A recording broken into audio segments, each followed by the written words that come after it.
அது சந்தேகமே இல்லை. எல்லாரும் நம்பினால் கெடுவதில்லை என்ற மாதிரி அவரை நம்பினா ஏற்றம் தானே. அந்த ஒரு அற்புதமான அந்த உணர்வு இங்க கிடைக்குது. எனக்கு கிடைச்சது வரும்போதே ஒரு நாதஸ்வரம் தமிழும் அந்த மந்திரம் அழகா இங்க இருக்கிற குருக்கள் எல்லாம் பார்க்கும்போது அந்த மதத்திலேயே என்ன லட்சுமி கடாட்சம் எந்த தேஜஸ்ல அப்படி இருப்பாங்க. அது பெரிய விஷயம். இந்த இங்க நம்ம ஆலயத்துக்கு வந்து நான் வந்து ரொம்ப சந்தோஷப்படுறேன். இது ஒரு பாக்கியமா கருதுறேன், வேற ஒன்றும் இல்லை. இந்த நிகழ்வை ஏற்படுத்தி தந்தை அன்பு தம்பி ஆரம்பிச்சந்திரன் அவர்களுக்கும் என்னுடைய நன்றியை தெரிவித்துக் கொண்டு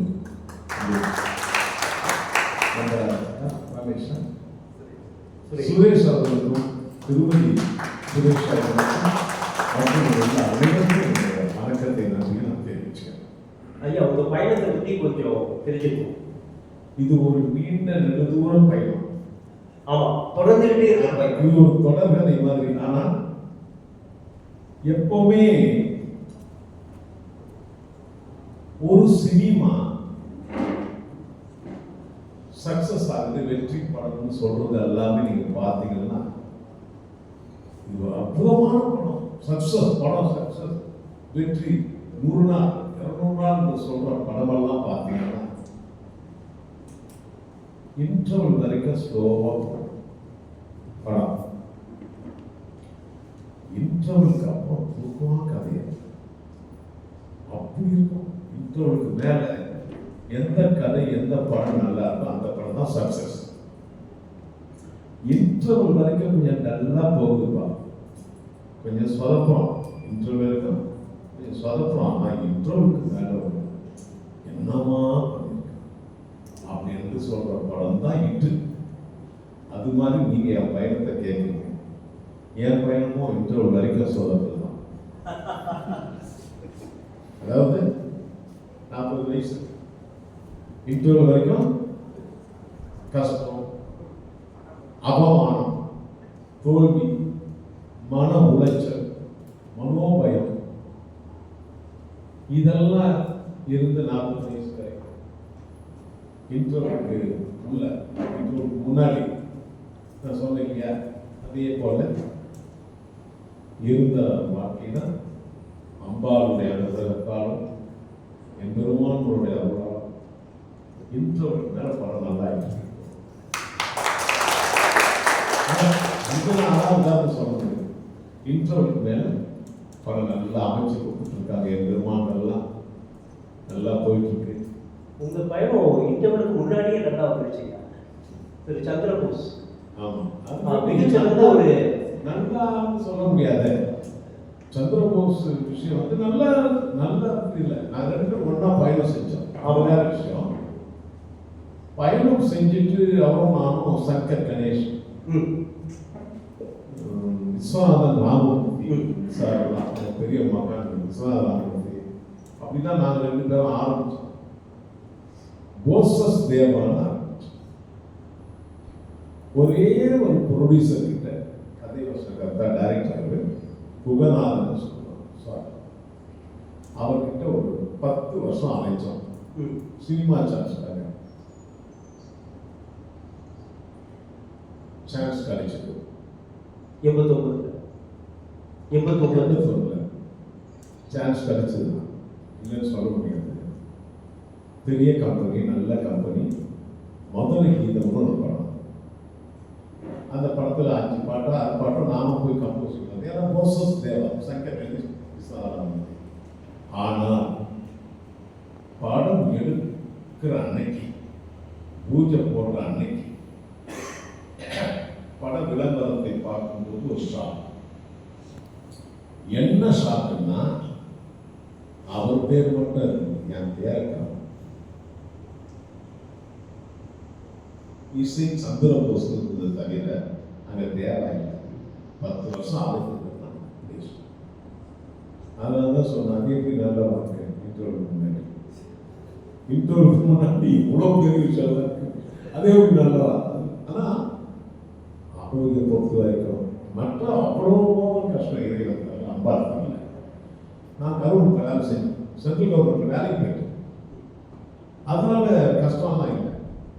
என்ன நம்ம லட்சியம் கொஞ்சம் உடஞ்சி போச்சுன்னு ஒரே ஒரு ஃபீல் தான். எப்படியோ ரெண்டு பேரும் சேர்ந்து ஒரு நல்ல மியூசிக்காக இருக்கலாம் வரலாம்ன்ற கனவு இருந்தது. அது போயிடுச்சு. அப்படி இருக்கும்போது அந்த 89 முதல் திரைப்பட வாய்ப்பு உங்களுக்கு எப்படி இருந்துச்சு? அது இல்லை. அதுக்கு அப்புறம் சந்திரபோஸ் பெரிய மியூசிக் டைரக்டர். ஏன் மியூசிக் டைரக்டர்னா அவருக்கு அவ்வளோ டேலண்ட். அவர் சாதாரண அப்படி ஒரு டேலண்டட் பர்சன். நல்ல ஞாபகம் சார், அற்புதமான கம்போசர், நிறைய படங்களுக்கு அவர் இசையமைச்சார். அந்த நேரத்தில் தான் நான் அந்த கவர்மெண்ட் வேலைக்கு போயிட்டேன். ஏன்னா நம்ம இல்லையாங்க, அதனால போயிட்டேன். அதுக்கப்புறம் 14 வருஷத்துக்கு அப்புறம் நான் தனியா முயற்சி பண்ணி ஐ காட் ஒன். அது 86. ஆனா முழுமையா விஷயமைப்பதாக 40 வயசுல நான் அதுக்கப்புறம் நான் வந்து நல்ல சினிமா துறை நல்ல வழிகாட்டுக்கு எனக்கு அண்ணாமலை, அருணாச்சலம், பாஷா, அபிஷமுகி, நம்ம தளபதி படம், தளபடம் எல்லா படமும் சேர்த்து எனக்கு ஒரு நல்ல அட்ரஸ் கொடுத்துருச்சு. நிச்சயமா சூப்பர் ஸ்டார் படம் தான். அந்த படமே அவர் பேர் போட்டாலே வெற்றி நிச்சயம் அப்படிங்கிற ஒரு நிலைக்கு அப்போது வந்துட்டார். அதான் மோதல் கை சூப்பர் ஸ்டார் சார் மோதல் கை. அதனால அட்ரஸ் கிடைச்சது. அந்த அனுபவத்தை சொல்லுங்க. அவர் கூட முதல் படம் செய்யும் போது உள்ள அனுபவத்தை சொல்லுங்க. அவர் கூட முதல் படம் பண்ணா அது வேற வைப்ரேஷனே வேற. அவரை பார்த்து தெரிஞ்சுக்க வேண்டிய விஷயங்கள் நிறைய இருக்கு. நிறைய பேர் ரொம்ப ரொம்ப சிம்பிளா இருக்காங்க, டவுட் இருக்காங்க சொல்றாங்க. அவரை கம்பேர் வித் சூப்பர் ஸ்டார் நான் கொஞ்சம் பத்தா பண்ணிட்டு இருக்கேன். நான் ஓவரா வந்தா அவர் ரொம்ப சிம்பிள். அவரு ரொம்ப சிம்பிள்.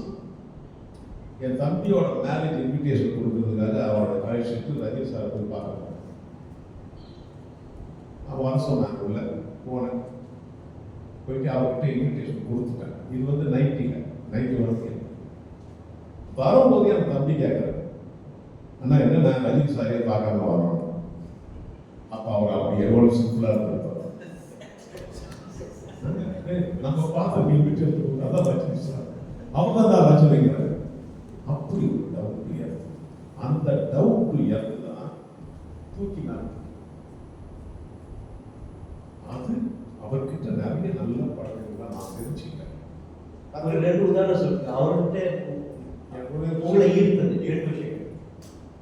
இப்போ எனக்கு காப்பி ஒன்று டீ சாப்பிடணும்னு ஆசை. எனக்கு டீ சாப்பிடணும்னு ஆசையா இருக்கு. அது போல ரஜினி சார் டீ சாப்பிடணும்னு தேவை. தாராளமா சாப்பிடலாமா என்ன சொன்னாரப்போ, எதிர்க்க இருக்கிற ஸ்டுடியோவுக்கு எதிரில் இருக்கிற ஒரு டீ கடையில அந்த டீ டவர்னு ஒன்று பார்த்தீங்களா, அந்த டீ டவர்ல ஒரு டீ வாங்கி வர சொல்லுங்கன்னு என்கிட்ட சொல்றாரு. நான் ஒரு பையனை, சின்ன பையனை அனுப்பிச்சு எதிர்க்க இருக்கிற டீ கடையில ஸ்ட்ராங்கா டீ அதே டம்ளர்ல வாங்கிட்டு வர, டீ டம்ளர்லயே அந்த கிளாஸ் டம்ளர்லயே வாங்கிட்டு வர சொல்லுங்க.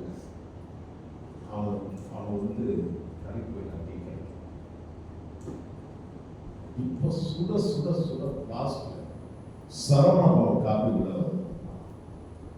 அந்த காப்பியை பார்க்கும்போது எனக்கே அந்த ஸ்மெல் அடடா குடிச்சிடலாமா அப்படின்னு ஆசையா இருக்கு. ஆனா ரஜினி சார் காப்பி சாப்பிடும் ஸ்மெல் அப்படி இருக்கு. என்ன சொன்னார், டக்குன்னு வாங்கி குடிச்சிடல. நானும் அதை வாங்கி அந்த ஸ்மெல்லுக்கும் ஃப்ளேவரும் நான் வாங்கி குடிச்சிட்டு இருப்பேன் இல்லையா. அவரும் குடிக்கல. தேவா சார் டீக்கு ஆரம்பிச்சிருக்காரு. அவர் வந்து பேர் டீ குடிக்கிற காஃபி. இதுதான் நல்ல பழக்கம். தமிழை சொல்லியிருக்கேன். அது வர 10 நிமிஷம் ஆகும். அதுக்குள்ள ஒரு காஃபி, சூப்பர் காஃபி வந்து நம்ம ஒருத்தருக்கு சொல்லிட்டோம். அது வரதுக்கு அந்த பையன் அவ்வளோ தூரம் போயிருக்கான். அவன் வந்து டீயை சாப்பிடலாம்னு சொல்லி அந்த காஃபியை நான் சொல்றேன். நல்ல பழக்கம் இல்லைங்களா. அது வந்து எப்படின்னா அவர்கிட்ட ஒரு குணம் இருக்கும்.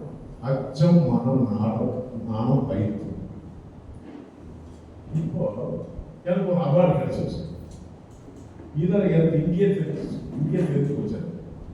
எனக்கு அவார்டு கிடைக்கும் இங்கே தெரிஞ்சு சொல்லிட்டீங்க சார், உங்களுக்கு ஒரு அவார்டு கிடைக்கிறது இப்போ டிவியில் சொன்னாங்க சொல்லிட்டீங்க. இப்போ நான் வீட்டுக்கு போனேன். நான் வீட்டுக்கு போன உடனே ஸ்ரீகாந்த் வந்து என்கிட்ட அப்பா ஹாப்பி கங்க்ராச்சுலேஷன் அவார்டு ஒன்று கிடைச்சிச்சு உங்களுக்கு அப்படின்னு சொல்லும் போது, இல்லை எனக்கு இப்போவே சொல்லிட்டாங்க.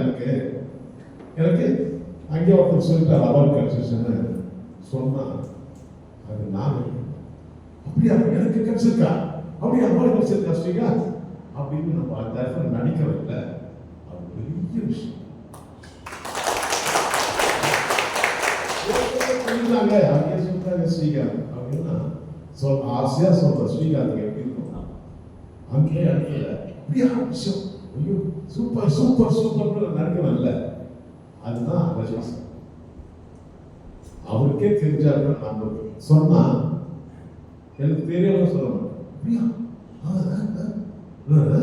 அப்படின்னு ஆச்சரியமா கேட்பாரு. எனக்கு இதெல்லாம் அவர்கிட்ட ரொம்ப பிடிக்கும்.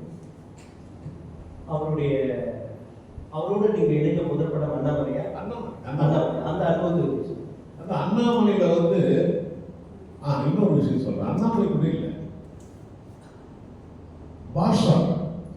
பாஷாவோட அவருக்கு ஒரு வெஸ்டர்ன்ல பாட்டு போடலாம். என்ன பாட்டு? ஆட்டோக்காரர் பாட்டை வேற விதமா போட்டு பார்க்கலாங்க.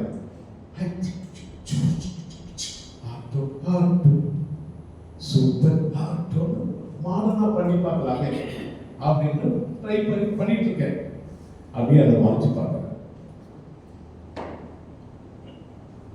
என்ன சார் மறைச்சு பார்க்குறீங்க? பாட்டு நல்லா இருக்கு, நல்லா இருக்கு, பாட்டு நல்லா இருக்கு. இந்த டான்ஸ் ஆடுறதுக்கு நான் என்ன கமல் சாரா இல்லை பிரபு தேவாவா? தன்னுடைய மைனஸ் பாயிண்ட் திருச்சி நம்ம கிட்ட சொல்றாரு. அப்பதான் சொன்னாரு நம்மளுக்கு லோக்கல் போடுங்க தேவா சார் அப்படின்னு சொன்ன பாட்டு தான் இப்போ வந்து ஆட்டோக்காரர். அதே மாதிரி பாஷாவோட ஒரு பாட்டு, பாஷா தான் தங்க மகன் என்று சிங்கனை போட்டு ஒரு பாட்டு. அப்போ ரெக்கார்டிங் நடக்கும் பொழுது பாட்டு முடிஞ்சு போச்சு. இப்போ ரஜினி சார் வந்து பாட்டு கேட்ட உடனே ரெண்டாவது பீச் மியூசிக் வருது இல்லையா, அங்க சீசர் சீசர் சீசர் சீசர் பாரஸ் பாடுவார். அப்ப எனக்கு திருப்பி பார்த்தாரு, என்ன சார் திடீர்னு பாட்டு சீசர் சீசர் ஒரு பொருள் வருது. இல்லை சார் டைரக்டர் என்கிட்ட சொன்னாரு, அந்த இடத்துல நீங்க ஜூலியஸ் சீசரா ட்ரெஸ் பண்ணிக்கிட்டு அந்த கிரீடம்லாம் வச்சுக்கிட்டு ஜூலியஸ் சீசரா அப்படின்னு நடந்து வரீங்க, நர்மா கூட நடந்து வரேன். அப்போவே நான் முடிச்சு பார்க்குறேன், நான் ஜூலியஸ் சீசரா சார். ஒரு விஷயம் யாரும் நம்ப முடியாது தேவா சார், ஜூலியஸ் சீசருக்கு மீசை இருக்காது, நான் மீசையில் நான் நல்லா இருக்கேன் சொல்லுங்க. அதே மாதிரி ஜூலியஸ் சீசருக்கு இவ்வளவு வரைக்கும் தான் ட்ரெஸ் இருக்கும், காலெல்லாம் தெரியும். உங்க கை தான் சார் என் காலம் அவ்வளவு முடியா பண்ண. இப்படி தன்னுடைய மைனஸ் பாயிண்ட் வந்து தெரிஞ்சு அதுக்கப்புறம் நாங்கள் வேற மியூசிக் மாற்றணும். மீன் தொட்டியில இருந்து மீன் கீழே விடும், மீன் நல்லா துள்ளி ஓடுற மாதிரி டக்கு கொடுத்துட்டோம். இப்படி அப்படி ஒரு குணம் நான் யாருக்கும் பார்க்க, அப்படி ஒரு அற்புதமான மனிதர். அதனால தான் அவரை பற்றியே பேசிட்டு இருக்கோம். நம்ம லைவ் கான்செப்ட்ல அந்த பாஷாவுக்கு நான் எப்படி ரீரிகார்ட் பண்ணேன் அப்படின்றத காட்ட போறேன். முதல்ல மியூசிக்கே இல்லாம அந்த படத்தை போட்டு காட்ட போறேன். நீங்க பார்க்கணும், மியூசிக் இருக்காத. நான் படம் பார்க்கறதுக்கு மியூசிக் பண்ணும்போது முதல்ல மியூசிக் எல்லாம் இருக்காது, நான் தானே போடணும். அதை பார்ப்பீங்க நீங்களும், மியூசிக் இல்லாம பார்த்துட்டு வருவீங்க. மக்களே இப்போ பாருங்க, நீங்க மியூசிக் இல்லாம படம் பாருங்க. இப்போ நாங்கள் மியூசிக் போட போறோம் பாருங்க அப்படின்னு ஆரம்பிப்போம். பாஷா பாஷா பாஷா மியூசிக் ஆரம்பிச்சார். எப்படி ரீகார்டிங் பண்றதுன்னு ப்ரோக்ராம். படத்துக்கு இசை எவ்வளவு முக்கியம் அப்படிங்கிறது பின்னணி இசை மியூசிக் பின்னணி இசை நெய் ரஜினி பத்தி கேட்டு கமல் பத்தி கேட்காம இருக்கிறது சரி. எடுத்து கொடுத்தோம். அவர் கூட வேலை செஞ்சாரு. அவர் வந்து உலக நாயகர், உண்மையான வார்த்தை.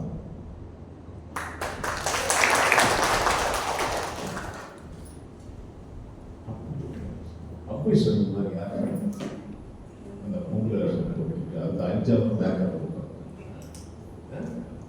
திடீர்னு அந்த மேக்கப்போட சரவண போய் சாப்பிடுது.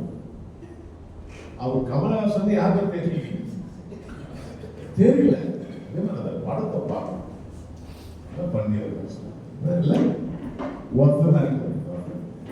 அவருடைய உரையாடல்கள் படம் எடுக்கிறதுக்கு முன்னாடி எடுக்கும்போது இசையமைக்கும் போது கமலஹாசன் அவருடைய எண்ணங்கள் எந்த அளவுக்கு உங்களுக்கு அதிகம் இசையமைக்கும்? அவர் கூட இருந்து சில ஐடியாவும் அதான் சொல்ற மாதிரி. இப்போ ஒடிசா இருக்கு இல்லையா, அங்க வந்து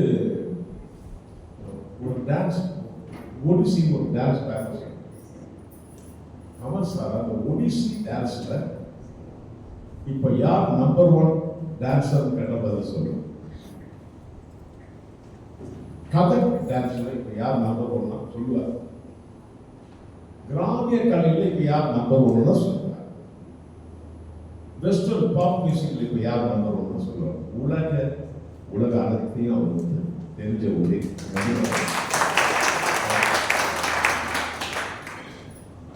கானா பாட்டு இதை பத்தி சொல்லாம ஒரு தேவா உரையாடலை முடிக்க முடியாது இல்லையா? கானா பாடல் 200 வருஷங்களுக்கு முன்னாடியே இருந்திருக்கு அப்படின்னு குறிப்பிடப்பட்டிருக்கு. அதுக்கு முன்னாடியே இருந்திருக்கு அதனுடைய தாக்கங்கள் முன்னோக்குதான். அது பிற்காலத்துல வந்து சென்னை மெட்ராஸ் தமிழ் அங்குள்ள கலாச்சாரம் அதோடு கலந்து சென்னை பாப்னு சொல்றாங்க. அப்படிப்பட்ட ஒரு கானா பாடல் ஒரு குறிப்பிட்ட இடத்திலேயே இருந்த ஒரு கானா பாடல் உலக அளவுல கொண்டு வந்ததற்கு உங்களுக்கு ஒரு பெரிய பங்கு உண்டு இல்லையா? இந்த கானா பாட்டுல என்ன உங்களை ஈர்த்தது? அதை ஏன் நீங்க தள்ளிக்கிறீங்க? நான் பிராங்கா சொல்லுவேன். யாரும் டிவி இல்ல சும்மா வாங்க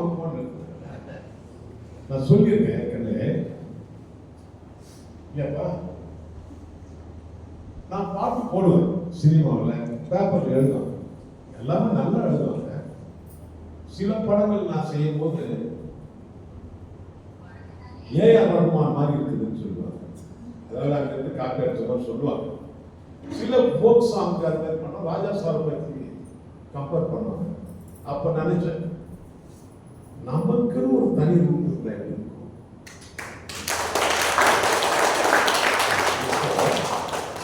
ஒருத்தர் வந்து பகோடா கடை வச்சுட்டு இருக்காருன்னு வச்சுக்கோம்.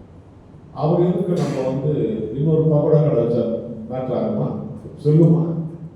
பகோடா கடை பத்தி அவர் எதுக்குமே நம்ம ஒரு பகோடா கடையோ மிச்சர் கடை வச்சால ஒருத்தர் பகோடா கடை அங்கே வச்சிருக்காருன்னா நம்ம எதுக்கு இலை கடை வச்சா நல்லா ஓடும். இங்க இலை வாங்கிட்டா போய் பகோடா வாங்கி போயிடுவாங்க. அது மாதிரி எம்ஜிஆர் சொல்றாங்க, சிவாஜி கணேசன் அப்படி நடிக்கும் போது நம்மளும் நடிச்சா ஈடுபடுமா ஈடுபடாத சொல்லிட்டு ஒரு ஃபைட்ல இருந்தாங்க. ஒன்று இருக்கும் போது இன்னொன்று இவரு ஃபைட்ல இருந்து எம்ஜிஆர் ஒரு தனித்துவம். அது மாதிரி தான் இப்ப அவங்க வேற எந்த மியூசிக்காருக்கு காணா பாட்டு போட்டாங்க. தேவபாத் காக்கேஸ்வர் சொல்றாங்க. அதுதான் நமக்கு ஒரு தனித்துவம். அவ்வளவு வேற இது எங்கேயோ இது ஒரு கடலோர பகுதியில இருந்த காணா பாட்டு. கடலோர பகுதி அவங்க படகுல போகும்போது மீன் பிடிக்கும் போதெல்லாம் ஐலசா ஐலசா அது அப்படியே இட்டு கட்டி பாடுறது காணா. அந்த ஸ்ரீனிவாசபுரம்னு ஒரு குப்பம் அங்க. அந்த குப்பத்துக்கும் 2 கிலோமீட்டர் தள்ளி ஒரு பெரிய கல்யாண மண்டபம், எம்ஆர்சி கல்யாண மண்டபம், நேய ராமநாதன் இருக்கேன். அந்த ஸ்ரீனிவாசபுரத்தில் இருந்த கானாவை 3 கிலோமீட்டர் தள்ளி உள்ள கல்யாண மண்டபத்துக்கு கொண்டு போகிறதுக்கு எனக்கு 25 வருஷம் ஆச்சு. இங்க பெரிய கல்யாண மண்டபம் நடக்குது. சில பாட்டை நான் பாட மாட்டேன், கான பாட்டு இந்த சில பாட்டெல்லாம்.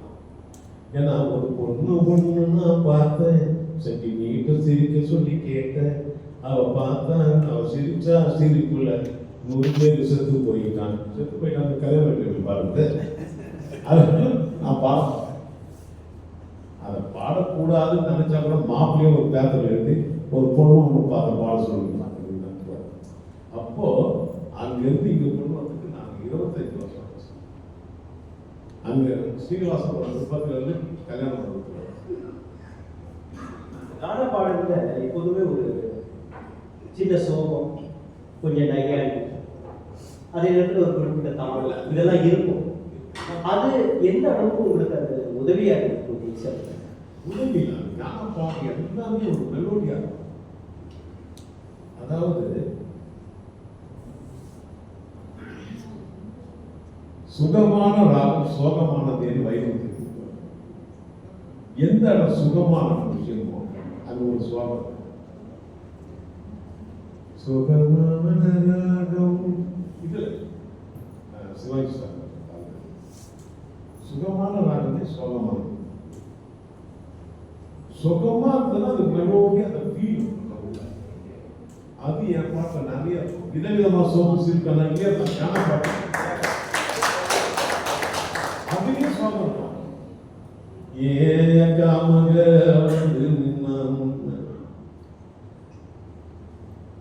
எப்பவுமே காதல் ஒரு கண்ணாடி அதை உடைச்சிடாம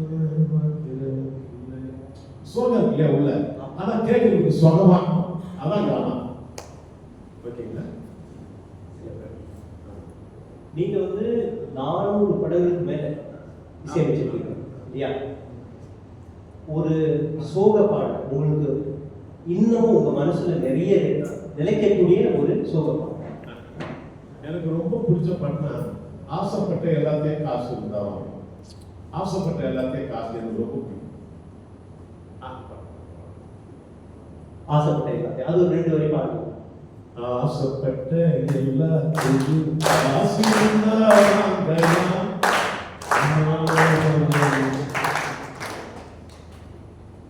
அம்மாவை பார்க்க முடியும், 1000 உறவு உன்னை தேடி வந்தேன் என்றாலும் தாய் போலே தாங்க முடியும். உன்னையும் என்னையும் படைச்சவங்க யாரடா? தெய்வம் ஒவ்வொரு வீட்டிலும் இருக்குதுன்னா தாயா. ஆசைப்பட்ட எல்லாத்தையும் காசு இருந்தா வாங்கலாம், அம்மாவை வாங்க முடியும். நீயும் அம்மாவை வாங்க முடியும். நகைச்சுவை சேர்ந்த ஒரு பாடல். ஏதாவது நம்ம பாட்டு கேட்டு மற்றவங்க சிரிச்சாதான் நகைச்சுவை பாடல். சரி, ஸ்ரீகாந்த் ஐயா உங்கள்கிட்ட ஒரு கேள்வி. எல்லாருக்கும் வணக்கம். எல்லாம் எப்படி இருக்கீங்க? ஸ்ரீகாந்த், நிச்சயமா உங்களுக்கு நீங்க பிறந்ததுல இருந்து நினைவு வந்த நாள் முதல் இவர்தான் உங்களுக்கு இன்ஸ்பிரேஷன். எந்த வகையில என்னென்ன தாக்கம் சொல்லுங்க. முதல்ல நம்ம எவ்வளோ மீட் அண்ட் கிரீட் போயிருக்கோம். ஆக்சுவலா யூஎஸ்ல போயிருக்கோம், லண்டன்ல போயிருக்கோம். எல்லாம் மீட் அண்ட் கிரீட் இது ஒரு சின்ன ஒரு ஃபங்க்ஷன் கோவிலில் நடக்கிறது தான் மிகப்பெரிய பாக்கியம்.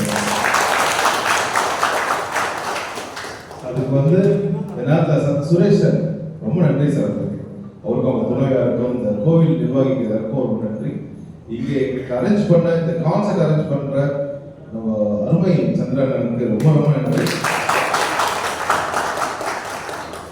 சார். அப்பா நீங்க சொன்ன மாதிரி முதல் படம் பண்ணும்போது 40 வயசு சார். ரொம்ப ஸ்ட்ரகிள் பண்ணி நான் ஒரு ஸ்ட்ரகிளா பார்த்துருக்கேன். ஒரு நாளுமே பார்த்துருக்கேன். பட் எனக்கு முதல் படம் பண்ணும்போது 20 வயசு.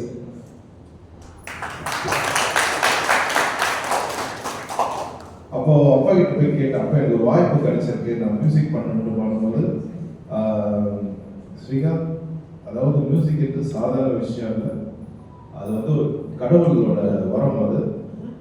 போது அப்போ நான் சொன்னேன், நான் அப்பா கூட வந்து ஒரு 250 படம் கீபோர்டு மியூசிக் ப்ளே பண்ணியிருக்கேன். அதனால எனக்கு கொஞ்சம் எக்ஸ்பீரியன்ஸ் இருக்குப்பான்னு சொன்னேன். ஸோ அதனால வந்து அதாவது ஒரு சாங் வந்து கேட்டுட்டு யாருமே வந்து குறை சொல்லக்கூடாது. அதே நேரத்தில் ஒரு 3 படம் 4 படம் பண்ணிட்டு அதுக்கப்புறம் ஸ்ரீகாந்த் தேவாவோட மியூசிக் நல்லா இல்லைன்னு சொல்லக்கூடாது. அதெல்லாம் தகுதி ஆகிட்டு நீ மியூசிக் பண்ணணும் போது எனக்கு நல்லபடியாக வந்து அதே நேரத்தில் அப்பா வந்து அணுகுமுறையெல்லாம் பார்ப்பேன். டைரக்டர்ஸ் கிட்ட எப்படி பேசுறாரு, ப்ரொடியூசர்ஸ் கிட்ட எப்படி நடந்துக்கிறாரு, மியூசிஷியன்ஸ் கிட்ட சிங்கர்ஸ் கிட்டலாம் எப்படி ஒர்க் பண்ணுறாங்க பார்த்துட்டு அதெல்லாம் நான் கேதர் பண்ணிட்டேன். பண்ணிட்டு அப்பா போன பாதையே அப்படியே அவருடைய பாதை வந்து கொடுத்துட்டாரு. அந்த பாதையே போயிட்டு எனக்கு சில அவார்ட்லாம் கிடைச்சது. அது என்னோட அவார்டு கிடையாது, அப்பாவோட அவார்டு தான். ஸோ அவர் சில நேரத்தில் ஒரு சில விஷயம்லாம் சொல்லுவார். இப்போ எனக்கு ஒரு இந்த வழியை போகலான்னு இருக்கேன். அந்த சொன்ன அப்பா சொல்லுவார், இந்த வழியில் போனால் சீக்கிரமாக இருக்கும், ஆனால் வெற்றின்றது ரொம்ப லேட்டாக கிடைக்கும். அதாவது ஷார்ட் வே போனால் இப்போவே நேர் வழியில் போ, எல்லாமே கிடைக்கிறது கஷ்டமாக இருக்கும், ஆனால் அது நிரந்தரமாக நிற்கும் சொல்லிட்டு அந்த நேரத்தில் எனக்கு அப்பா மேலே ஐயோ என்னடா அது இல்லைப்பா நான் சொன்ன கேள்வி வர அப்புறம் அப்பா சொன்னதை நான் கேட்பேன். அது எல்லாமே எனக்கு வந்து வெற்றி பாதையாக தான் அமைச்சிருக்கேன். எல்லா அப்பாவும் வந்து பசங்க அட்வைஸ் பண்ணுவாங்க. ஏன்னா அந்த நேரத்தில் பசங்க தான் ஐயோ அப்பா என்னடா ரொம்ப இது பண்ணுறா, பட் அப்பா சொன்னதான் என்னைக்குமே கரெக்ட். ஸோ எல்லாரும் அப்பா சொல்றதை கேட்டீங்கன்னு நினைச்சிருக்கேன். அந்த வெற்றி பாதை கண்டிப்பா எல்லாருமே கிடைக்காங்க. எனக்கு கிடைத்த மிகப்பெரிய பொக்கிஷம் என்னோட தந்தை.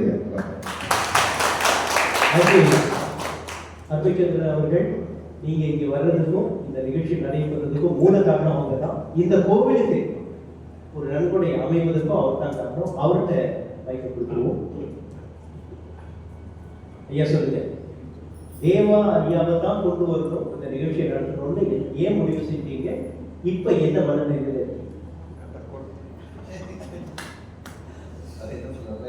இப்போ என்ன பண்ணல கேட்டீங்களா? இப்போ ஏன்டா அது மைக்ல கட் பண்ணிடுறேன். இல்லை நாங்கெல்லாம் ஃபர்ஸ்ட் பயணத்தில் வந்து அவரோட பாடலோட பார்த்தோம். வந்து பெரிய ரசிகர் நாங்கள் பாட்டுக்கு முதல்ல வந்து விவசாயம் வந்து மிகப்பெரிய நன்றியை சொல்லியிருக்கேன். ஏன்னா மற்ற மேடையில் எனக்கு வாய்ப்பு கிடைக்குமான்னு தெரியல. ஏன்னா பல ஈவெண்ட் ஆர்கனைசர்ஸ் இருக்காங்க, நிறைய பெரிய பெரிய ஜாமாவெல்லாம் ஈவெண்ட் பண்ணிட்டு இருக்காங்க. நானும் பல ஈவெண்ட் பண்ணிட்டு இருக்கேன். பட் 2 வருஷமாகவே நான் சார் ஃபாலோ பண்ணிட்டு பொழுது இந்த ஈவெண்ட் வந்து சிங்கப்பூரில் நடத்தி தரணும்னு சொன்னேன். சாருக்கும் வந்து சிங்கப்பூரில் பண்ணணுங்கிற ஆசை இருந்தாலும் எங்கள் ஈமாயின் நிறுவனத்தின் மூலம் இதை செய்யறதுக்கு ஒத்துக்கிறதுக்காக அவருக்கு பெரிய நன்றி. இந்த இன்னும் அதிகமாக சொல்கிறோம் அப்படின்னா, இந்த நிகழ்ச்சி நடத்தணுங்கிறது நான் 2 வருஷமா பேசிட்டு இருந்தாலும் இது முடிவு பண்ணது இந்த கோயில் தான். இதுதான் ஏன்னா பேசிட்டு இருக்கும்பொழுது இந்த கோயில் கும்பாபிஷேகத்துக்கு இது மாதிரி சேர்த்து இந்த நிகழ்ச்சியை செய்யலாம், இதுக்கு ஏதாவது ஒத்துழைப்பை வழங்கலாம்னு பேசி இந்த நிகழ்ச்சியை ஆரம்பிச்சு இதுக்கு பல வகையில் உதவி பண்ணிருக்க திரு அவர்களுக்கு நான் மனமார்ந்த அவங்கதான் சரி நம்ம வந்து பண்ணலாம் பொழுது நம்ம தேவசார் ரெடி போகலாம் அப்படின்னு சொல்லி எனக்கு ஃபர்ஸ்ட் இன்னும் கொஞ்சம் ஊக்கம் கொடுத்தாங்க. தைரியமாக பண்ணேன். அவர் ஆரம்பித்த பிறகு திரு சுரேஷ் அவர்களும் திரு சிவராஜ் அவர்களும் அவங்க பேசும்போது இல்லை நம்ம கோயில் மூலமாக நிறைய சப்போர்ட் பண்ணுவோம், நம்ம ஸ்ப்ரெட் பண்ணுவோம் அப்படின்னு சொல்லி மக்கள்கிட்ட வந்து இந்த நிகழ்ச்சியை சேர்ப்போம், நம்மளும் கோயிலுக்கும் ஒரு பலன் கொடுக்குறோம் அப்படின்னு சொல்லி ஆரம்பித்து இந்த கோயிலில் தான் இதை பேச ஆரம்பிச்சதுனால தான் சரி நான் ஐயா இந்த கோயில் கூட்டு வரணும் அப்படின்னு சொல்லி இங்கே நான் இங்கே கூட்டு வந்தேன். ஸோ நிகழ்ச்சி வந்து ரொம்ப சிறப்பாக சிங்கப்பூர் ஏன்னா சார் வந்து ஆயிரக்கணக்கில் பாடல்கள் வச்சிருந்தாலும் பல்வேறு தரப்பட்ட ரசிகர்கள் ஒவ்வொரு நாட்டில் இருக்கிறவங்க வேற பாடல்களை ரசிப்பாங்க. அது மாதிரி சிங்கப்பூர் ரசிகர்களுக்கு ஒரு குறிப்பிட்ட செட் ஆஃப் சாங்ஸ் இருக்கு. அதை நாங்கள் கொஞ்சம் அனலைஸ் பண்ணி அது மாதிரி இந்த நிகழ்ச்சியை கொஞ்சம் வடிவமைச்சிருக்கோம். கொஞ்சம் புது புது பாடல்கள்லாம் சேர்த்துருக்கோம். சார் வந்து பல நாட்டில் நிகழ்ச்சி பண்ணிட்டு இருக்கும்போது நிறைய பாடல் பார்த்துருப்பீங்க. அது இல்லாமல் சில புது சாங்ஸ் எல்லாம் இங்கே நாங்கள் சிங்கப்பூர் ரசிக்கிறதுக்காக வடிவமைச்சிருக்கோம். நிகழ்ச்சி ரொம்ப சிறப்பாக இருக்கும்போது மெலாடிஸ், நாடா, வெஸ்டர்ன் எல்லா பாட்டுமே இருக்கும்போது ரொம்ப பரபரப்பாக டிக்கெட் வித்துட்டு இருக்கு. இன்னும் கொஞ்சம் டிக்கெட்டு போயிட்டு இருக்கு. இன்னும் வாங்காதவங்களுக்கு சொல்லி வாங்க சொல்லுங்க. நிகழ்ச்சியை வந்து நேரடியாக பார்க்கும்பொழுது அதோட ஃபீலிங்ஸ், அதோட உற்சாகம்ன்றது தனிப்பட்டது. இந்த மாதிரியான நிகழ்ச்சிகளை சிங்கப்பூருக்கு கொண்டு வரும்பொழுது அது வந்து இந்த ரசிகர்களுக்கு ஒரு ஏற்புடையதாக இருக்கும். அதனால எல்லாரும் நிகழ்ச்சியை நேரடியாக வந்து பாருங்க. நன்றி. இந்த நிகழ்ச்சி மூலம் கோவிலுக்கும் நன்றி நடைபெற இருக்கிறது. இதுவரை டிக்கெட் வாங்காதவர்கள் தயவு செய்து உங்கள் பங்கை நிகழ்ச்சியை போய் கண்டு ரசிப்பதோடு உங்கள் பங்கை கோவிலுக்கும் செய்யுமாறு கூறி ஐயா தேவா அவர்களுக்கு நமது நன்றி தெரிவிப்போம். இப்பொழுது உணவு தயாராக இருக்கிறது. அது வாங்க.